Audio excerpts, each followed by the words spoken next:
We have today Nick has joined us from Six Engineering, and he used to be an engineering recruiter, so he has a different insight to this than I do. So we thought that the two of us together would give you guys a good sort of basis in this topic.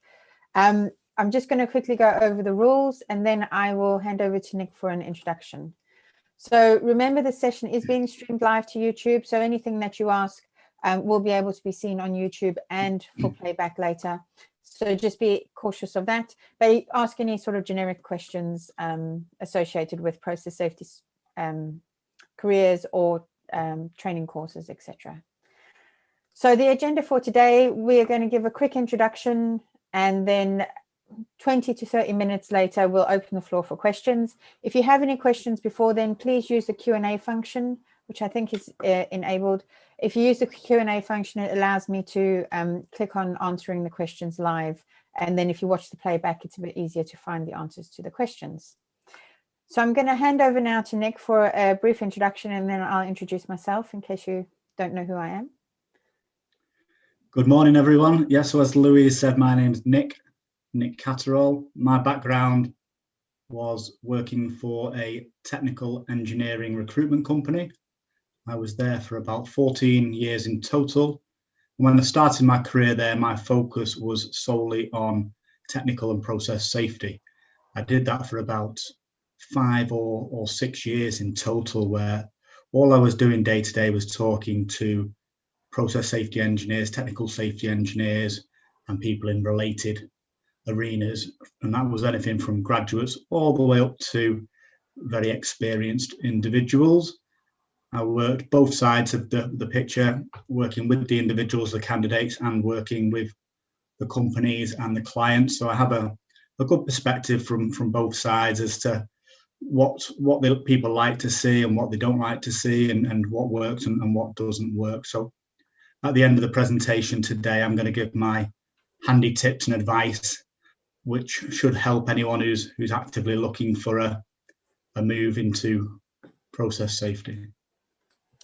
Okay, and my name's Louise Whiting, and I'm hosting this Process Safety Forum, and I host a Process Safety Forum once a month on the first Wednesday of the month. I decided to do this special session because I get a lot of questions on LinkedIn about whether you should do a course, whether you shouldn't do a course. I want to start looking at doing process safety as a career. What is my next step? And actually, I'm answering the same questions each time, and I'm answering them in the same way. So I thought, if we make this video, then if anybody asks questions, they can have a look here and then come on with the follow-on questions, because the first questions, as we go through the presentation, I'll explain, but the answer to the first couple of questions is relatively simple, and then it's the follow-on ones when I can actually start to help. Process safety. So I wanted to touch a little bit on the difference between process safety and technical safety, and we discussed this a little bit in our masterclass this month. With process safety, this is the list of the process safety elements from the CCPS, but process safety is really broad. Process safety covers right from concept all the way down through operations, and it also covers decommissioning as well. Technical safety is a little bit different. I'll get to that in a minute, but from what you can see here on process safety, it's almost impossible to be a good process safety engineer if you don't have operations experience, because there are things like management of change, operational readiness, conduct of operations, emergency response, safe working practices and operating procedures, which you can't learn from the books. Okay, you actually have to see how people behave when they do these activities so that you can figure out how to make a good system for somebody to execute. And also you need to see what the pitfalls are in managing that to be able to be a good process safety manager. If we go now forward to a technical safety engineer, technical safety is like a subset of a process safety engineer, and it's really focusing on the technical parts. So it's focusing on this process knowledge management and the hazard identification and risk assessment. It can focus on this asset integrity and reliability. And then as a technical safety engineer, you will have input into management of change and operational readiness.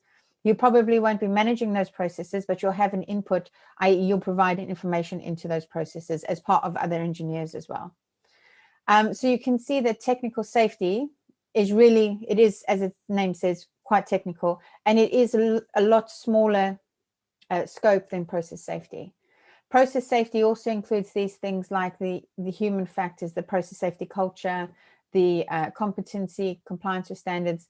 Those things, again, the technical safety engineer might have an awareness of, but they're not going to have an in-depth understanding of what all the different engineers are using for their standards, what the culture of the place is and how to impact that. That's not going to be part of the technical safety engineer's role.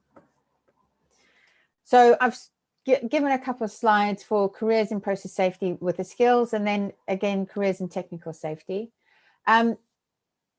Process safety is more about managing people. So once you have a good solid foundation in your engineering background, whatever that is, and for a process safety engineer, it's great if you have process engineering as your background, but it's not essential. You could come from an operations background. Maybe you were a process engineer, but you went straight into operations, or you could be a mechanical engineer or a civil engineer. But the key is that you have a really strong understanding of the process, and that may be developed over time, or that may be something that you learn at university, and that's what you've been applying. You need to understand how the work is executed. So you need to have that operations experience, which I said before. You cannot be a really good process safety engineer if you don't understand how things happen on site. You need great communication skills. As a process safety engineer, you need to influence the front line, you need to influence other engineers, and you need to influence senior management to make really good process safety decisions. You need the ability to influence large populations. So as a process safety engineer, generally you don't have anybody work for you, or you might have one or two. But you need to be able to change the behavior of the entire organization. And so if you have 3,000 people in your organization, you need to figure out a way of influencing all those people to improve their process safety behavior. You need attention to detail. So it's no good for someone to come to you and say, I did the check. And you go, okay, you said you did the check, you did the check. No, you need to be asking, so what did you do when you did the check? How did you make sure that the check was done well? For example, if they said, I went and checked the hose, you say, okay, well, what did you check the hose for? And they said, well, the hose is still there. I say, that's not what you need to check the hose for. We need to check the hose to see if there's any damage on it. We need to check the hose to see that the connections are good. There's no dripping. So really paying attention to detail is part of being a good process safety engineer. And then we need the ability to understand complex systems and human factors. So if you attended our process safety forum this week, you'll know that process safety is not something that can easily be understood if you don't understand the process. But it's also a lot of moving parts, and there's a lot of different people managing different parts. And as a process safety engineer, you not only have to understand the process, i.e. what are the major accident hazards which can occur as a result of this incident, but you also need to understand what all the control barriers are, the mitigative barriers are, and then how they all fit together, the health of them. And so you need to have that capacity to be able to understand this complex system. The technical safety engineer is different. You need a strong technical understanding, but that can be narrower. You can be a general technical safety engineer, or you can narrow down into a specialism. For example, you might like quantitative risk assessment, or you might want to be a fire engineer, so just designing fire systems. So the technical understanding can be narrower, or you can have the generic understanding. Your written communication skills are key as a technical safety engineer. The verbal communication skills as a technical safety engineer are not necessarily key, so long as you can communicate well in the written form, and then the engineering manager or your manager can take those conversations up on your behalf. And you still need this attention to detail. So that is a key skill as a process or technical safety engineer. And then I sort of made a little career map as what I see where you could go. Obviously, in your career, you can take different steps depending on how you develop yourself and what opportunities there are. But I've put into here, so if you were a process safety engineer, you could go in as a generalist, a project or operations support. And that means that you're covering a wide range of things. You'll be covering hazardous area classification, fire protection, escape routes. You'll be covering overpressure protection. So you'll be needing a wide range of skills, but you'll also be covering permit to work, management of change, etc. So you need a lot of knowledge, but you don't necessarily need to be a specialist in any of those. You will have other people supporting you. Or you could decide to go as a process safety engineer. You get those skills about influencing people that are not under your direct management, and also the skills for managing others, because you may be managing, say, the maintenance engineer, the maintenance manager, etc., but not directly, but indirectly. And that sets you up with key skills which will help you get into roles in senior management or engineering management. It gives you that breadth of understanding of all the different engineering disciplines, as well as an understanding of operations and maintenance. And that sets you up really nicely for a senior role in an organization. As a technical safety engineer, as a process safety engineer, you could also come through to become a specialist. So some people specialize in management of change. Other people specialize in process safety management systems, so how to manage the whole system. And then other people will specialize in specific, for example, Hazop. People may like to be a Hazop facilitator only, be a specialist in Hazop. As a technical safety engineer, again, you can either do general project support, and again, you've got to have quite a broad understanding, but you don't necessarily have to understand how management of change, operating practices, procedures, etc. You don't necessarily have to understand all of those. Or you could choose to go for a deep experience in one. For example, I know technical safety engineers who just focus on human factors. They don't worry about anything else. They just focus on the human factors, how human factors interacts with the equipment, and that's what their specialism is. And they come in and help teams figure that out. Other technical safety engineers I know only focus on overpressure protection. So you can choose one specialism, and you can just get a deep experience in that. And then that would lead on to something where you're a technical expert or a subject matter expert, or a consultant in the specialist area. And again, that can help you when you're going forward in your career, because you know definitely what your path is. As a generalist, you can then go on to doing this process or technical safety support engineer for various projects, operations. You can do workshop facilitator. So because you have a broad understanding of what technical safety does in the project, you can then do this workshop facilitator like a hazard workshop facilitator. You can do engineering manager, project manager. And then from these roles, you could go on to those senior management roles, depending on what your skills were. And then, so that's all I have to say. So as I said, that's all I'm going to say at the moment. But if you ask questions, you want to come back to any of these drawings, please do. But one other thing I want to mention is one of the key things to a career change is developing your continuous improvement plan, so your CPD.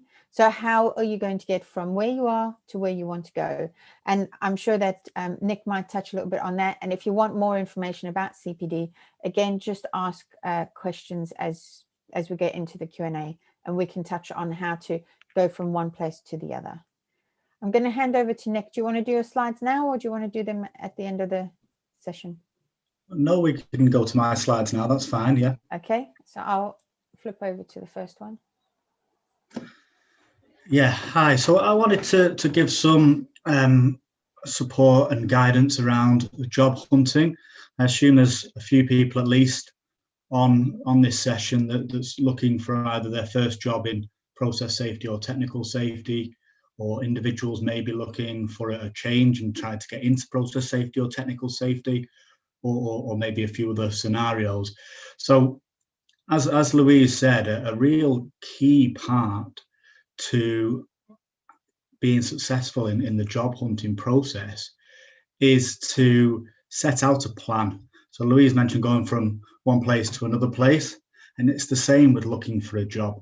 If you don't have a plan, you don't have an objective, you've got nothing to aim for, and you can end up going on real tangents that take you away from what it is you're trying to achieve. So, I forever see individuals doing a scattergun approach to job hunting. So they just apply for anything and everything without any plan, without any thought, without any strategy. And that gets to a point where it's very frustrating because you're not often receiving feedback, you're not getting any interviews. It can sort of be quite depressing and soul destroying, if you like. So the best thing to do before you even start making those applications and reaching out to people is to set an objective. That might be something really simple. If you're a graduate, to secure a job as a technical safety engineer with an engineering company in the UK. That could be it, something really simple. So that becomes point B in that A to B journey. You've set that objective. So then how do you reach that objective? Well, there's some things you need to do to ensure you get yourself on that straight line journey and avoid the tangents. So the first thing I would suggest doing is some research. Part of that research is, like today, joining this session and learning a bit more, but it could also be research on the organizations that fit that objective that you've set. So if you'd set the objective of securing a role with a engineering company in the UK, a technical safety role with a company in the UK, you might want to research who those companies are in the UK. There may be 50, there may be 100, there may be 200. But if you don't know who your target companies are, then there's a big chance you're not going to be applying for the jobs or giving yourself a chance of getting an opportunity with those companies. So that's a real key element to the job hunting process. And the obvious one is to have a CV. My advice on a CV is to have what I like to call a base CV. So this is a very simple snapshot of your skills and experience and education. Only needs to be 2 pages, maximum 3. Any more than that, it's probably going to put people off because hiring managers don't tend to have the time to be trawling through page after page. Also on that CV, I would suggest having some real key information in the first half of the first page. It's like when you meet someone, first impressions count. The first part of a CV that anyone is going to read, whether that's a hiring manager, a talent acquisition, HR, a recruiter from an agency, say, the first thing they're going to see is that first part of that CV. So too often I see people writing very fluffy personal profiles at the start of their CV. There's nothing wrong with a personal profile, but keep that really short and sweet, and then get into something that's really, really meaningful and something that's going to appeal. If you're a graduate, the obvious thing is to get straight into your education and highlight the key successes you'd had during that education. If you are working in let's say you're a process engineer and you're looking to move into safety, in that first half of the first page, showcase some skills from being a process engineer that are relevant and suitable to becoming a safety engineer. So keep it simple, keep it on topic, and think about the target audience and make sure that document shows a snapshot of why they should consider you for that position. I'll come on to CV a little more in a moment, but this is just what I call a base CV, one that you've got that you can use in different ways moving forward. LinkedIn is becoming more and more used by job seekers, hiring managers, talent acquisition and HR people, and recruitment agencies. It's a great platform to raise awareness of who you are, what you can do, your skills, your background, similar to your CV, and start to build a bit of a personal brand, if you like. Think about yourself as a business, and you see businesses forever marketing on LinkedIn and talking about things on LinkedIn. You as an individual you want to be showcasing yourself and raising that awareness of you as an individual, and hopefully standing out to these people that are using the platform to find candidates for jobs. We've then got the jobs boards. When I say jobs boards, I'm talking Indeed, CV Library, oil and gas job search, job site. There's absolutely hundreds of them. So back to the research part, have a look and find 3 to 5, I'd say no more than 5 job boards that are suitable to that objective that you've set. So if we're talking process safety, tech safety, if your objective is to work with an oil and gas orientated company, a job board you want to be familiar with and using is oil and gas job search. If you're just looking for any form of engineering company, it might be the jobs board Just Engineers. On jobs boards, there is one that I would suggest everyone signs up to, and that is Indeed. The reason Indeed is good, Indeed works like a aggregator. So similar to Trivago or Hotel.com in the holidays industry, Indeed is sucking jobs from other jobs boards, from other websites, and bringing them all into one place. Now, it doesn't capture absolutely everything, and there is a bit of a time delay, but it is sucking all those jobs to one single place. So you are going to capture a lot of job opportunities there. So definitely sign up for job notifications from Indeed. But along with that, have 3 or 4 others that you work with, and put your CV on them. Sign up for job notifications on them. And a good tip is to log in at least once a week on each. Even if you don't do anything on there, at least log in once a week. Reason be, if recruiters or talent acquisition or HR people are using that platform to find candidates, it can rank them in order of recent activity. So if there's 100 people on there with similar CVs, the person that comes top is not only the person with the right skills dependent on the user's search, but it will also rank based on activity. So you want to be seen as proactive. If you've not been on for a month and there's lots of people looking for similar jobs, you're probably not going to get found unless you're lucky. So to be sure you're going to get noticed, get on there often. Company websites. So these are what people call hidden jobs. A lot of companies will just stick them up on their own websites, and they might never go onto the jobs boards. They might not post them on LinkedIn. They might not be using recruiters. They might be a bit more passive in their hiring approach. So back to your objective and your research. If you've identified 50 companies, take some time over a week, over a couple of weeks, a couple of days, 5 a day, whatever that might be, to check those company websites. Some of those company websites will have the opportunity for you to sign up for notifications. So if that is a company that you've identified as part of your research, absolutely sign up to receive those notifications. But I would still check that website from time to time too, just to be sure, because sometimes these things go into your junk or they just don't work. But yeah, there could just be some jobs on there that you're not seeing and other people aren't seeing. I've recently noticed on LinkedIn the process safety jobs and tech safety jobs are starting to pick up a little bit, which is great to see. But there is a lot of applications happening. Now, you could apply for a job on LinkedIn and be against 100 other people, or you might just find a job on a company website and be up against 5 other people.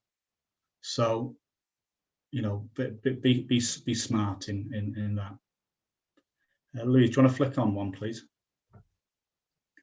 Okay, so this slide is about increasing that probability of success, heightening your chances of at least being considered for a role.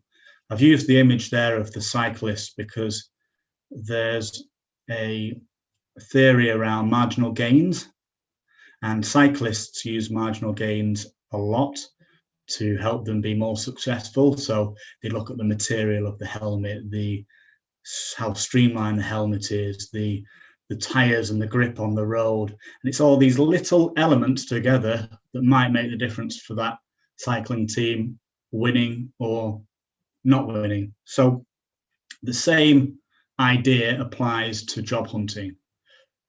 Look for small marginal gains. Look for every opportunity to increase your probability of success. So I'll go through the bullet points and try and add some context to each. So finding jobs. Yes, there's job opportunities posted, but that's not the only way to find jobs. What's wrong with old school picking up the phone and ringing a company and trying to get through to HR, recruitment, or the hiring manager? You just never know. They might be about to post something and you sort of get front of the queue. Like I said, there's the hidden jobs that are out there. There's promoting and building your brand on LinkedIn, and that could build your network, and other people in your network might post jobs that you wouldn't have seen if you hadn't done that. So have a real think about, how am I going to make sure that every job out there I'm becoming aware of? Also, on finding jobs, a really, really good tip, if you're doing jobs notifications, particularly on LinkedIn and Indeed, don't just have notification and job alerts using the phrase technical safety, or another one, process safety. There are jobs that are like technical safety, or the same as technical safety, or the same as process safety, or similar to process safety, that might be called something slightly different. So you might see a role, BAE Systems often put roles and call them product safety. Some companies in the design houses will call them design safety. You might have something that's a safety consultant. And if you've got an alert that just alerts you when a job comes up with technical safety, you're going to miss those roles. So a good tip is to have your alerts covering keywords that are within the position. So if you're interested and keen on quantitative risk, QRAs, have job alerts, have one with quantitative risk and use speech marks around it to phrase it as a group, to group it as a phrase, sorry, and have another one with QRA. And then that will send you an alert with every job that gets posted on LinkedIn or the platform that has quantitative risk or QRA within the job description.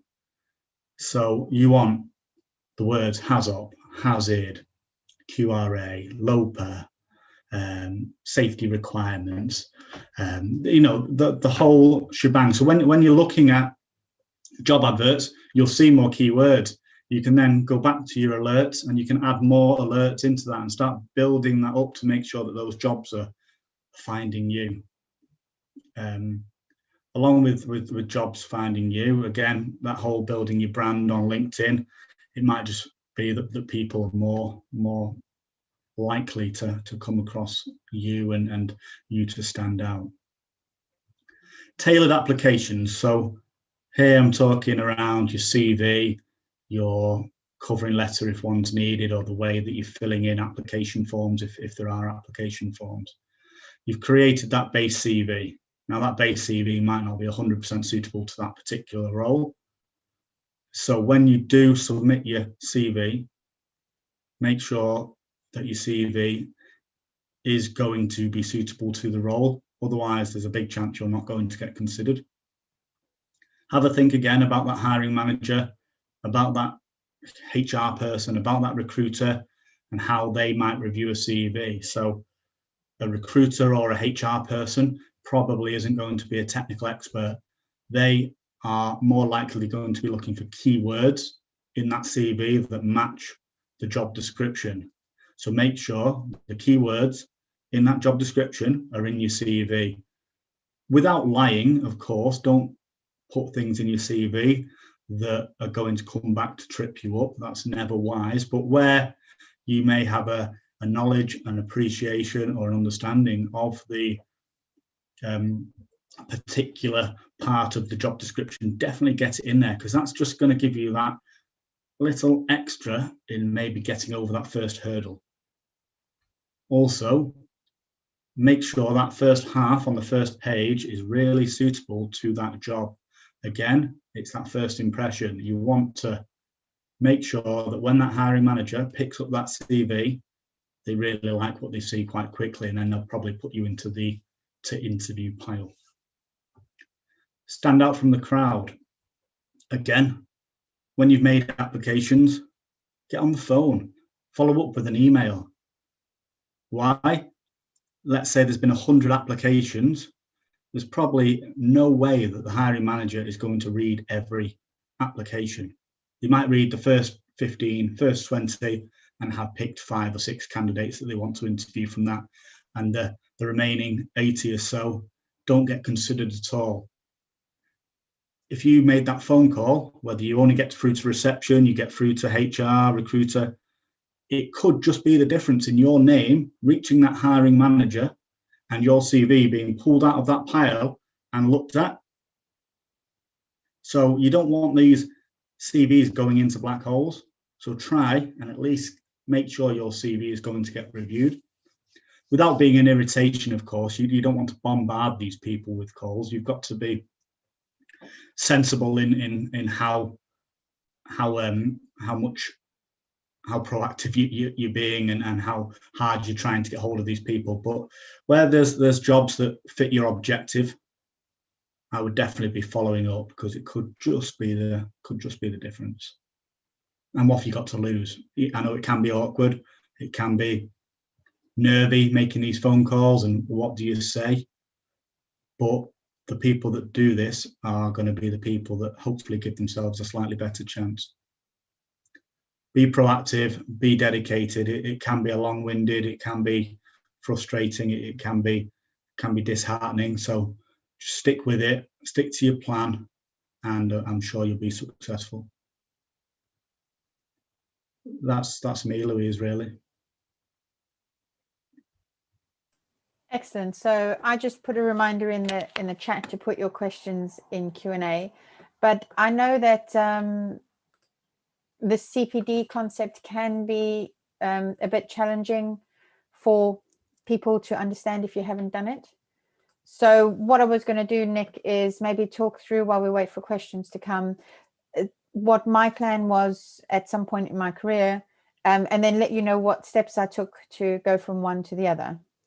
So when I was about 3 years into my career, I had some operations experience, had a good engineering experience, but I wanted to really become chartered. That was my goal. So what I did was I went onto the iChemie website and I downloaded the chartership form and I started to fill it out. And then I realized that there were a few sections that I just didn't have any experience in. And so I started to pick those out. And when at that time, because it was early in my career, I changed roles every year. So when I went for my next role, my hiring manager said, well, what kind of role do you want to have? And I said, I need one that does this, this, and this. And they went, yeah, we can cover that in this role. I said, okay, then let's go for it. And so as a result, my next role was able to tick off the 3 or 4 things that I needed to complete my chartership to submit my application. But I think if I hadn't had spent that time looking at the chartership form, figuring out what my gaps were, I wouldn't have then been able to identify the things I needed in my next role. And sometimes it might be a training course. So especially if, like you said, you might be changing from process to process safety, you might think, okay, well, you might not even know what process safety is or tech safety. So then in that case, I'd recommend going and having a look at either the Energy Institute website or the CCPS. Because actually, as a process engineer, you'll probably find a lot of the activities you do are process safety anyway, like making sure you have the right PNIDs, making sure you do relief calculations. Those type of things are process safety activities, which you might not realize they are. And then also you might be a structural engineer and think, oh, I don't know anything about process safety. But actually, if you start to think about looking at structural loads during a fire, looking at passive fire protection, where to apply it, those are process safety activities which you may have done as a structural engineer. So having a look of where you want to be and where you are, as you said, looking at that gap assessment is key. Yeah, and CPD is very important, CPD as well, to career progress. A lot of people have asked me over the years, why should I get chartered? If I've got experience, what's the point? But for me, chartership, it's an internationally recognised qualification, so it can open opportunity overseas. In recent time, a lot of the work we've been getting through from for proposals for where I work now at Six Engineering, international clients have been asking for chartership as a prerequisite. It can heighten opportunity and income amount. You can be looking at more senior roles as well within organisations. So it's definitely worthwhile in my opinion. Yeah, and there's a lot of different organizations which you can get chartered with. So if you don't quite meet the requirements of, say, your discipline, because maybe your role has been something else, have a look at things like the Energy Institute or the Safety and Reliability Society, because their chartership requirements are a bit more broad because they have a large pool of people applying from different backgrounds. So I have a question here. So how to look forward to becoming chartered in Europe other than in the UK or other East Asia countries? So a lot of the organizations that I've mentioned already, the ICME, the IMECI, the civil engineers, the electrical engineers, and the Safety and Reliability Society and Energy Institute, they take applications from anywhere in the world. You are simply providing you are demonstrating your competency through that application for chartership, and you are then demonstrating that you have an interest in continuing to develop yourself professionally and maintain that competence throughout. So you can definitely have a look at getting chartered with any of these organizations. I was made aware of a different registration in Europe called European Engineer, which you can also go for. And then if you're working in America, there is a specific accreditation for American engineers. And then in Canada, you need to be a registered engineer. So they don't call it chartered, they call it registered. So depending on where you are, have a look. But these qualifications are generally transferable. So if you do become chartered with the UK organization, and you then decide to move to Canada, you can probably have a much easier path to becoming a registered engineer in Canada because you have chartership with another organization. So none of these things are lost, and it's just demonstrating your commitment to yourself to continue to develop yourself. Nick, do you want to add anything? I was just going to say that chartership, it can take a long time to achieve, depending on the route you go and the journey you take and the experience and exposure you get along the way. So for anyone listening, I'd definitely recommend looking into it now, making the body aware that you're keen and registering with them and start that ball rolling. The sooner you start that ball rolling, the sooner you're on that path. Yeah. Okay, so I've had another question. So what is the easiest requirement organization you can be chartered with? So as I've just said, it depends on where you start from, right? If you're a chemical engineer and you've been doing process engineering for the last 5 years and you are a very competent process engineer, the easiest place to get chartered with will be the ICME, because you will understand everything that they will ask you in that application. If you're a civil engineer and you try to get chartered with the ICME, it's going to be a bit challenging. All right. So really, where are you starting from? Also, most chartership applications are looking for you to have somewhere between 3 and 5 years experience, because you need to have developed that breadth of understanding. So if you're at an earlier stage in your career, you're probably not going to be ready to apply for chartership. But that doesn't mean you shouldn't look at the form, because if you start to look at the form early, you can start to close your gaps and work into a targeted application. when you do the application, there are 5 sections. There's A to E, and then in each section there are a different number of questions. The chartership is all being registered as a professional engineer with the Energy Council, so the Engineering Council. So all of the questions are very similar. And so they all have very similar requirements. It's just that, for example, the ICME will require you to demonstrate that you are a chemical engineer. If you're going with the IMechE, they will require you to demonstrate that you are a mechanical engineer. And that might be through a project or through your degree. So just having a look at those requirements. The Energy Institute is more broad because they have a large range of people applying for applications there. So just having a look at where you are, and then having a look at all the different application processes. If you're less than 5 years experience, have a look at the form. You might not be ready, but definitely start to engage it, as Nick said, with the organization. Yeah. Yeah, just on that, it's very similar to what I suggested in the first part of the job hunting. It's, if your objective is to get chartered, you have to start with a plan and some research. So do your research, understand what the requirements are, and that's the key to getting the ball rolling and getting started on that journey towards being chartered. Yeah, I mean, it can seem very daunting to get chartered because it seems like such a complicated process, but it's actually relatively easy. You also will need sponsors when you become chartered, and they need to generally be chartered engineers. So again, if you don't know any chartered engineers, that can be very difficult. So one of your actions might be to start to engage with chartered engineers on LinkedIn or within your workplace and start to build a relationship with them so that they would then support your application. Yeah. Our next question is, experience counts a lot. Changing from process engineering to process safety is challenging nowadays. What do you think? So Nick, I'll hand over to you first. Yeah, a good question and an important question. It is difficult to transfer and transition, but it's not impossible.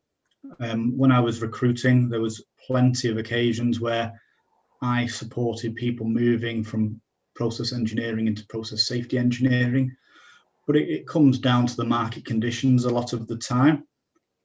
At the moment, unfortunately, it's a bit of a buyer's market. There's more candidates out there than there is opportunity. Hence, when I was saying you need to be standing out from the crowd and you need to be increasing your probability of success. So if a process engineer wanted to apply for a process safety job at a different organization, it might be quite difficult because there's probably going to be applications from experienced process safety engineers for that same role. However, never say never. The market conditions are going to change.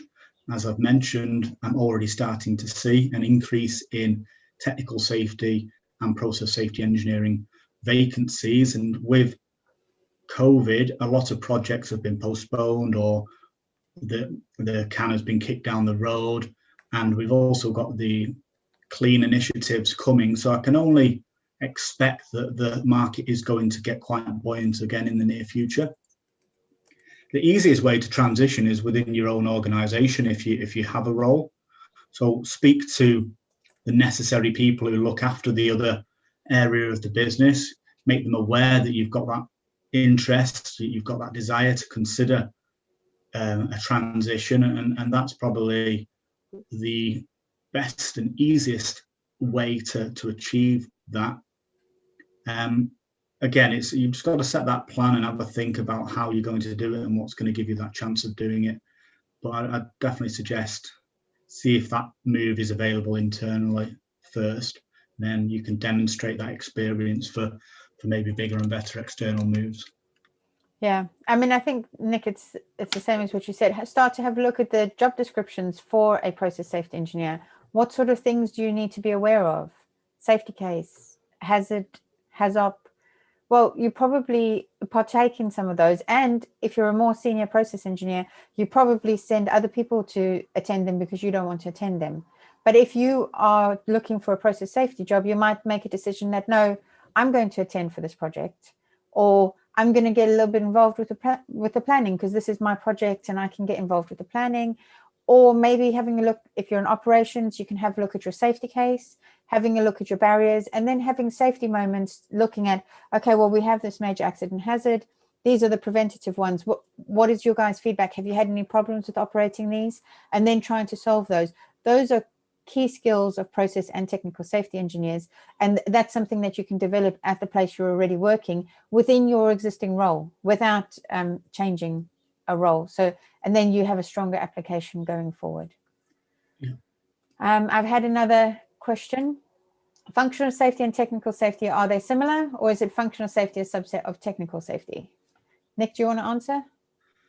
Yeah, so, well, Six Engineering, we specialise in functional safety. In my opinion, functional safety is a subset of process safety, not a subset of technical safety, but there is definitely some crossover, especially within the design and early phases. But functional safety is more looking into the safety instrumented systems. So where you've got SIL-rated systems, you've got safety instrumented functions, it's getting right into the detail of those layers of protection and limiting the risk around those functions. Do you want to add anything to that, Louise? Yeah, so I think also a functional safety engineer needs to understand instrument engineering. There's quite a large amount of instrument engineering in functional safety engineering, especially if you're doing the later sort of functional safety assessments or audits. So the functional safety 3 and 4 have quite a lot of instrument understanding. So, you know, how reliable is that instrument? How does the cabling work? How does the software work? Those types of things are skills that you need to also pick up as part of a functional safety engineer, which you might not need to understand as a technical safety engineer or a process safety engineer. Yeah. Yeah. So, yeah, I'd definitely say that functional safety is a subset of process safety. Also, functional safety covers some other things like management of change, which the technical safety doesn't cover in so much detail. So, yeah. Yeah, you can get some process safety engineers who will only take the work that they do up to, say, the LOPA stage, and then it'll be the functional safety engineers that might pick it up from that stage. But there's people out there like Louise, like my boss Nick Howard, who do the full journey right through. There's different avenues you can take with that, and there's different qualifications as well. But I think having a good grounding in process safety is a good path towards functional safety, if that's something that's of interest. And I think also, because I've just done the certified functional safety expert, what I found was that I knew a lot about the safety life cycle, even though I didn't know a lot about 61511 when I started, you know, studying for the functional safety expert. So having a look at IEC 61511 to understand how that plays in, then you can actually start to apply that to what you're doing at the time, and then everything starts to become a lot clearer. Mm-hmm. I had a question on the chat. So someone who's already chartered is looking for fellowship with ICME, but obviously one of the references when you become a fellow has to be another fellow, and then that can be quite difficult if you don't know any fellows. So the question really is about why you want to become a fellow. You know, is it just a career aspiration? You feel like you know fellowship would be amazing, or do you actually have an interest with being that involved in the society? If you are a fellow of the society, you have certain responsibilities to continuous professional development of others. So if you become a fellow of the ICME, there are expectations that you give back in return in a charitable way, not being paid. So, you know, having a think about why you want to become a fellow. Is it a requirement for a job application, or is it that you're just so passionate about that organization, you want to give more time, and therefore being a fellow allows you to get more involved in the organization? So just having that, think about that. And then what can be useful is having a look on LinkedIn for anybody who has the FICME or the FSARS, and then seeing if you've actually worked with them before, because you may have worked with them without realizing that they were a fellow. In my experience for job hunters, I think in the 14 years I was recruiting, I only came across, I could probably count on one hand how many job descriptions had being a fellow as a prerequisite. So for me, that's more of a personal goal and aspiration rather than a financial and career orientated one. If you really want to, it's like doing a PhD, that sort of thing. It's if you want to do that going above and beyond extra sort of stuff for maybe your own ambition or to give something back, like you said, Louise, and that's probably more the reason to go down that route. Yeah, I mean, all these organizations are charitable and they rely on their fellows to support their efforts. So if you become a fellow, you need to understand that you are expected to get involved to a certain level.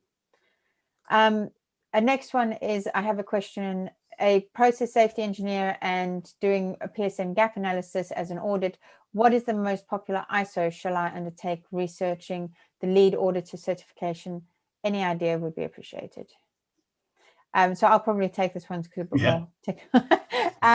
the process safety management gap analysis, you need, what I would recommend is you having a look at the Engineering Institute Process Safety Management Framework or the CCPS Process Safety Management Framework. With regards to actually doing the gap assessment, you really need to be a well-rounded process safety engineer. You need to understand how these processes happen in practice. Some of the questions that will come through the booklet, let me see if I can find the one for the, because I'm doing one on startup, the startup requirements. There'll be things about how you hand over from projects to operations, how operations take that information and use it. If you don't understand how those things can happen in an organization, you're going to really struggle to do that audit on somebody else's behalf. So depending on the element that you're doing the assessment against, you might need some strong operational experience, or you might need some really strong technical experience. For example, if you're looking at the process safety, the process knowledge element. So it depends on which element you're looking at. And if you're looking at the generic one, I would recommend first port of call is the Energy Institute or the CCPS. Have a read through those, and you can then start to figure out the areas where maybe you need a bit more experience to be able to enable you to do that gap assessment. Yeah. So I've got a question here. Would you recommend any of these courses for someone looking to do a change in your career? So we've got the University of Sheffield qualification for process safety. There's two there, one for safety and reliability and one for process safety and loss prevention. And then the University of York safety critical systems engineering. Again, I will point you back to, you need to think about where you are starting from and where you want to go. Now, if you are starting from somewhere where you don't have a very good understanding at all about process safety, then one of these courses might be a very good investment. But again, it's thinking about, so if this course costs £5,000, £6,000, how many years is that going to be paid back over? Because again, that's an investment. It might be more worthwhile to do something like the Fundamental of Process Safety for the ICME, which is a 2-week course, and it's a lower price, to really get an understanding of the breadth of process safety, but you're not really going into any depth, whereas these will go into a lot more depth into the different topics. So it's really, it's difficult to answer these questions. All of these courses are really good. The ones that Aberdeen University do are really good. And then there's another course, I can't remember the university's name, but there's another course which is linked with the TUV. All of those courses are really good. What I would say, if you're choosing a course, is try not to have it linked to one industry, because what I have seen on the jobs is that the jobs that remained during lockdown were those associated with defense and nuclear. And both of those wouldn't take any applications unless you already had experience with defense and nuclear. But if you've done a degree where you have an opportunity to look at defense and nuclear process safety, then that's at least a starting point to getting into those interviews. But yeah, it depends on where you start from. It's difficult to answer. They're all really good courses. Yeah, I agree. Yeah. Having a look at your gap is the key. Yeah. Sorry. Yeah, I think I agree with Louise. You've got to have that objective. You've got to know where your journey wants to go, and if the courses are going to support that direction of the journey, then they're probably worth looking at. If they're not, then I wouldn't bother. But the 3 courses that have been listed, I've seen them in people's CVs over the years, and they are highly thought of, and a lot of people I placed in jobs and even experienced people moving jobs over the years had those degrees, so they are good ones if that fits the ambition. But Louise does some really good masterclass courses as well, so don't rule those out, and they're extremely cost effective. So Yes. if you're just looking at getting just starting your learning and things, check out Louise's masterclasses. Yeah, and it depends on how much you want to invest as well from a perspective of time. These are a 1-year commitment, sometimes 2 years, and the masterclasses are an hour a month, or the process safety forums. So again, it really depends on where you are in your life. Mm-hmm. Another thing I also have questions on is, if I want to be a Hazop facilitator, should I do one of these courses? Well, again, it depends on where you're starting from. But if you're a really strong process engineer and you have a really strong founding in process engineering, you probably don't need to do these courses to become a Hazop facilitator. You probably need to do something like the Hazop leader course with ICME, or you could maybe do the certified functional safety expert, because some people require that as a prerequisite before you are a Hazop facilitator. So it depends on where you are and where you want to be. I mean, like if you're a Hazop facilitator, the work is it's not steady, can be up and down, can be a lot at once, can be then nothing for a long time. If you can manage that type of thing with your family situation, great. If you want something that's steady, Hazop facilitator is probably not for you. Maybe then looking for something which is a more generic process engineering role, and then maybe setting yourself up with one of these would be a good idea. But again, it depends on where you're coming from. Yeah, a lot of the Hazop, or a lot of workshop facilitators that I know, didn't take a course first. They ended up facilitating a workshop within their own workplace.